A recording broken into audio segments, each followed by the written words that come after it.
The camera feed flickers, coated in a fine, greasy mist that smells of wet earth and diesel. PFC Davies, 19, and holding an Arriflex 16ST like a shield, whispers the time code. 00:00:01:03.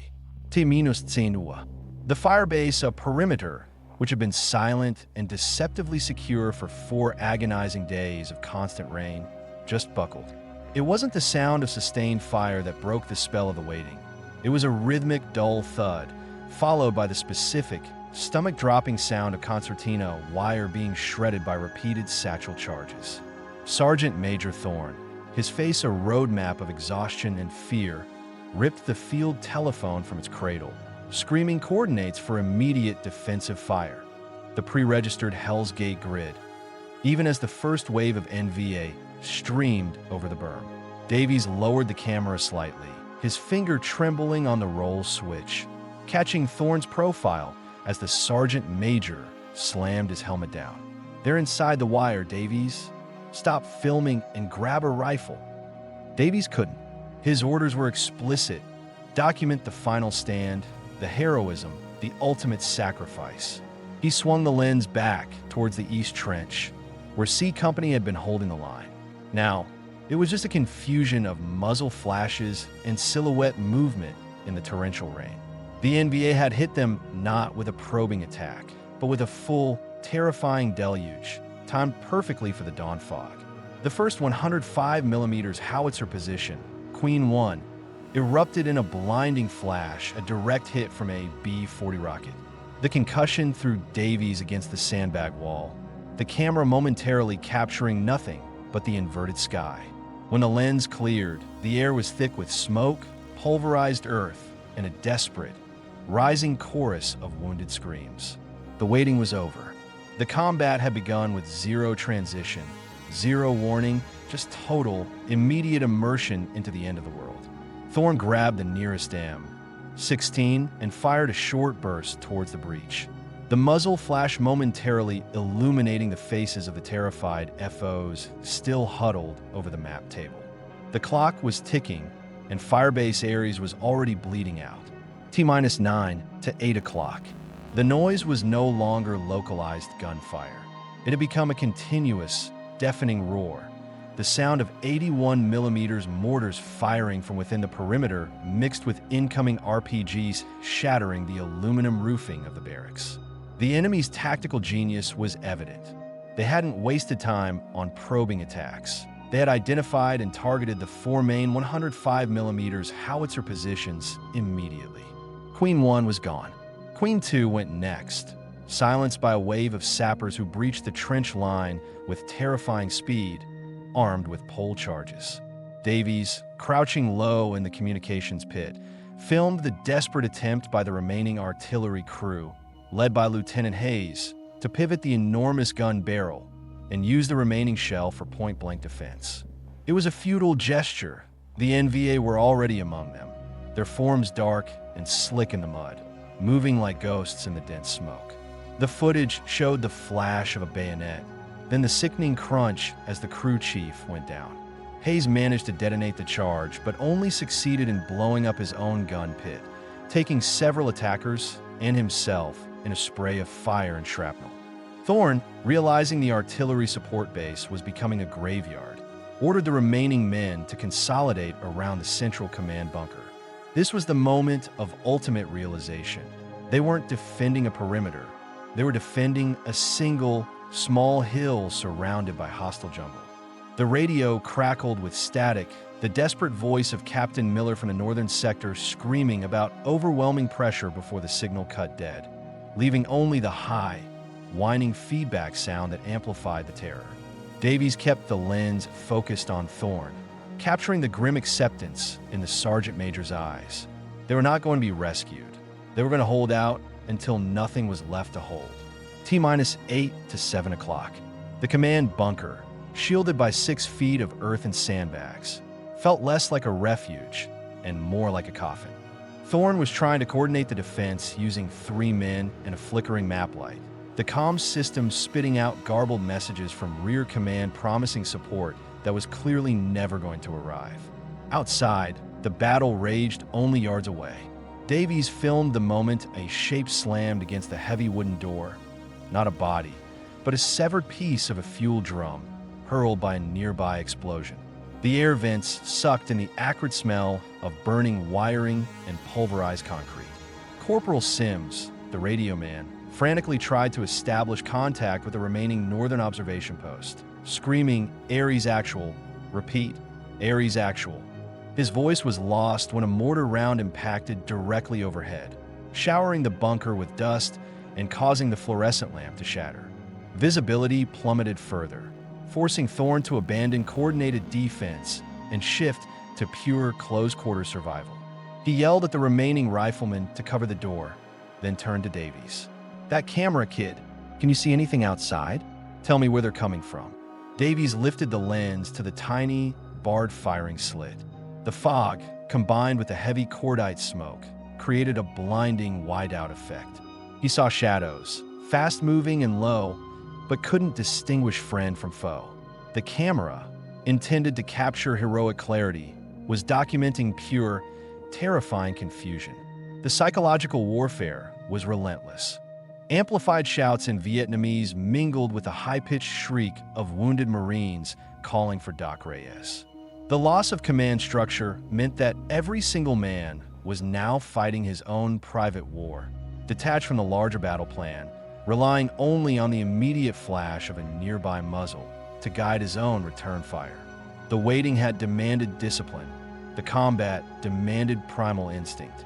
T-7 to 6 o'clock. The NVA tactics shifted. They stopped frontal assaults and began to exploit the drainage and utility tunnels that honeycombed the hill. Corporal Sanchez and 2 others had been tasked with blocking the main drainage junction near the medic's tent, a desperate measure Thorne hoped would buy them critical seconds. Davies filmed the entry point, a dark, concrete mob framed by 2 blood-splattered sandbags. The silence from that area was more terrifying than the noise. Sanchez had reported movement just before his radio went dead. Thorne, recognizing the imminent threat of being flanked from below, detailed 2 of the FO's barely trained riflemen to reinforce the junction. They refused, their faces white masks of terror, pleading that they were needed to protect the comms equipment. Thorne didn't argue. He merely leveled his pistol at them. "You go, or I shoot you now. We all die if they get the flank." The threat worked. The 2 FOs scrambled out, carrying their rifles loosely. Davies tracked them until they disappeared into the swirling smoke. Moments later, 3 sharp bursts of AK-47 fire echoed from the tunnel entrance, followed by the muffled scream of a man being dragged into the dark. It was the ultimate betrayal of the defense. The tunnels, meant to keep water out, were now letting the enemy in. The camera focused tightly on the tunnel opening, now completely silent again, the darkness appearing impossibly deep and menacing. The waiting had taught them to fear the jungle. The combat taught them to fear the earth beneath their feet. The airstrike promised hours ago was a cruel joke. The fog ceiling remained too low, locking them in their nightmare. T-6 to 5 o'clock. Thorne slammed the radio microphone down, the plastic casing cracking against the map table. His face was livid, a mask of betrayal. "They won't fly. Goddamn weather sealing," they said. "Too high risk of friendly fire." The truth was clear. Firebase Aries was expendable. The cost of losing a few aircraft was deemed higher than the lives of the exhausted, bleeding men trapped on the hill. Davies filmed Thorne's outburst, capturing the raw, untethered rage of a man abandoned by his chain of command. This was not the heroism promised in the training films. This was the ugly reality of sacrifice without salvation. Thorne immediately pivoted from pleading to planning. If air support was denied, they had to create their own distraction. He called over Doc Reyes, the medic, whose hands were still sticky with plasma and fill from his last triage attempt. "Doc, I need you on the 81. I know you haven't fired live rounds since boot camp, but everyone else is down or covering the door. Blind fire on the north perimeter, grid alpha 4 maximum rate. Keep their heads down." Doc Reyes, pale but resolute, nodded, dropping his medical satchel. The duality was stark. the healer becoming the killer, driven by necessity. Davies followed Reyes through the comms bunker and out into the trench, leading to the final operational mortar pit. The scene outside was pure sensory overload. The smell of burning wood, the metallic tang of blood, the insistent, rattling clatter of automatic fire. Reyes loaded the first round, a high-explosive shell, his movements surprisingly precise. He dropped the round into the tube, stepping back as the mortar fired with a sharp, echoing thwomp dash. He loaded another, then another, firing purely based on Thorne's desperate, shouted coordinates from the central bunker. The act of waiting had culminated not in a swift rescue, but in a forced, agonizing self-reliance, the medic now using the instruments of death to protect the few men left alive. T-5 to 4 o'clock. Doc Reyes was a machine, running shells from the dwindling stack and dropping them into the 81mm tube, the barrel already smoking and dangerously hot. His blind fire was erratic, but effective, keeping the bulk of the NVA force pinned down just beyond the wire they had breached. The tension shifted dramatically when a small, wiry NVA soldier, smeared in mud and carrying a wickedly short-barreled shotgun, suddenly appeared over the edge of the mortar pit. Davies, realizing the immediate danger, finally dropped the camera, the film continuing to roll as the lens pointed at the sky, recording only the sounds of the struggle. Thorne, sensing the shift in the firefight, burst from the comms bunker, screaming and firing his M16, emptying the magazine in a frantic effort to save Reyes. The shotgun blast went off, not hitting Reyes but shattering the tripod legs of the mortar tube itself. The gun pitched forward into the mud, useless. The NBA soldier was immediately cut down by Thorne's fire, his body collapsing into the pit. Davies grabbed his drop camera, realizing that even if they survived, the footage would be essential. He turned the lens back toward the central defense line, a shallow trench now filled with the dead and dying. Hand-to-hand combat had erupted. The line of defense had disintegrated into individual, brutal duels. Shovels, entrenching tools, and bayonets were now the primary weapons. The NVA, trained in close-quarters assault, moved with frightening efficiency. Davies captured a Marine grappling with an enemy soldier, both men rolling in the thick, red mud, their grunts and strained breathing audible over the din of automatic fire. The sickening metallic sound of steel on bone, the sound of flesh tearing, replaced the earlier, distant rumble of artillery. This was raw, primal war, devoid of cover or distance, the culmination of the long wait, compressed into a minute of pure, bloody chaos. T-4 to 3 o'clock. The footage became violently shaky, almost unwatchable, as Davies was forced to backpedal, keeping the lens pointed toward the disintegrating line. A blast of shrapnel from a nearby grenade impacted the earth directly beside him. He felt a sharp, searing pain in his thigh, forcing him to momentarily drop to one knee. He held the camera steady, though, documenting the collapse of the only remaining defense. Thorne, having run out of rifle ammunition, transitioned to his .45 pistol, firing deliberately into the oncoming wave. He was moving backward toward the remaining ammunition depot, a heavy concrete structure that represented their final, desperate refuge. The NVA realized Thorne's position was critical and focused their fire. Davies captured the image of Thorne ducking into the depot doorway, followed by the terrifying sight of a large sapper, identifiable by his chest rig of demolitions, sprinting directly toward the entrance. Thorne did not hesitate. He fired 2 precise shots from the .45, dropping the sapper only feet from the steel door. The impact of the sapper's body caused the depot door to swing shut with a final, echoing clang. Davies realized he was now entirely alone, separated from the sergeant major by a thick slab of steel and the remains of the enemy soldier. He was trapped in the open, the camera still running, its whirring mechanism a loud, obnoxious sign of his position. He swung the lens around wildly, capturing quick cuts of shadows, flashing guns, and the silent, unblinking eyes of the dead. The film documented not the battle, but the terror of the witness, a chaotic montage of desperate men fighting ghosts in the fog. He felt a sudden, heavy impact on his shoulder, followed by blinding pain. He was hit again. T-3 to 2 o'clock. Davies stumbled, the camera slipping from his grasp.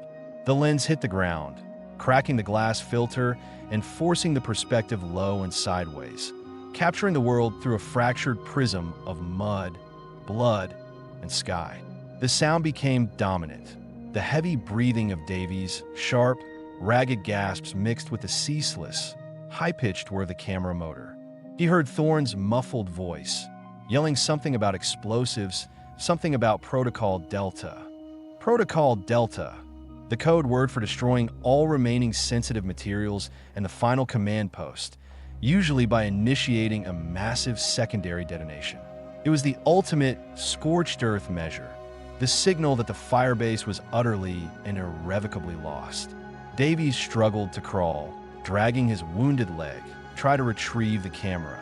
He managed to grab the strap, pulling the lens up just enough to see the entrance to the depot again. The door was still shut.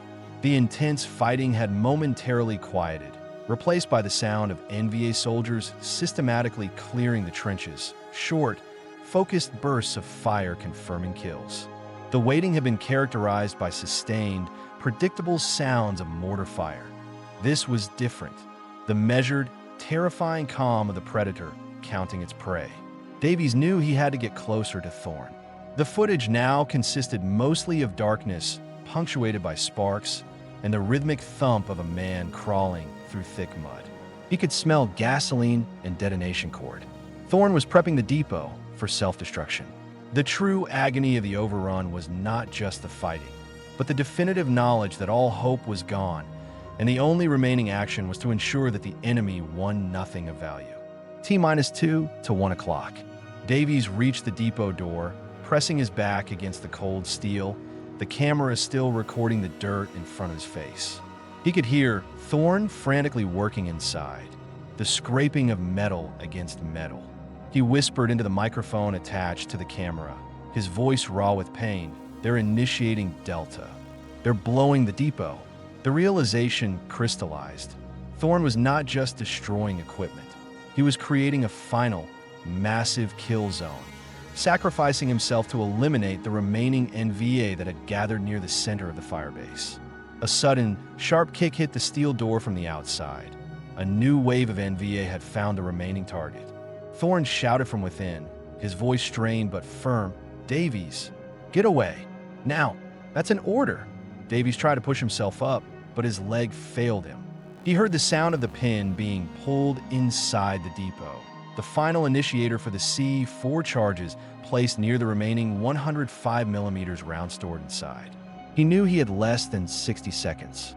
He raised the camera one last time, pointing it at the depot door, filming the shadows outside that were beginning to pry at the lock. Thorne was making his final stand alone, providing cover for the documentation of his defeat. The duality of combat had reached its gruesome conclusion. The fight for survival had transformed into the acceptance of oblivion, ensuring that the final act of resistance would be the destruction of the very ground they died defending. The air vibrated with a low, intense hum, the sound of the depot becoming a pressure cooker of high explosives. T-1 o'clock to midnight. The final minute was an eternity of sound and light. Davies aimed the camera at the depot, the lens capturing the silhouettes of 3 NVA soldiers finally breaching the heavy lock.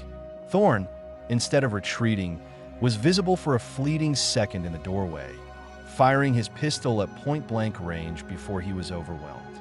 Then, the silence, a terrifying half-second of soundlessness before the detonation. The film documented the world being annihilated.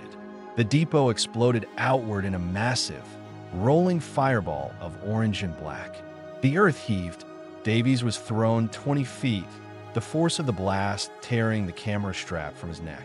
The camera tumbled end over end, the lens capturing the secondary explosions of stored ammunition, pyrotechnics of despair, and the fragmented debris of the firebase flying through the dark, smoke-filled air.